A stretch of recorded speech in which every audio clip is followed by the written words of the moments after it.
NBC's Chuck Todd says it's now possible, based on polling, for Democrats to take back the House in 2014.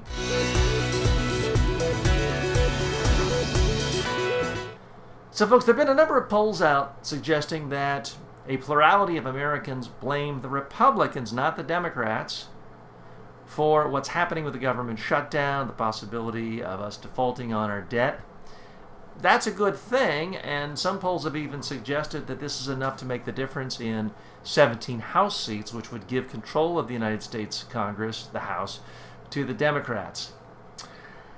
I gotta tell you, I hope this is true, but I don't think so. When I dig a little deeper in the polling data, 70% of Americans blame the Republicans for what's happening in Washington. I think, oh wow, that's great news. But you dig a little deeper, 61% blame Democrats.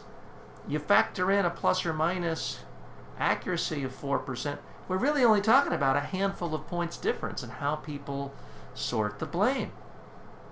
And with gerrymandering being as it is, I just don't know that this is really going to decide many elections. We've reached a crisis in our democracy where not only has one party been taken over by radical extremists, but there's a huge, huge, huge swath of the news media that has been taken over by radical extremists.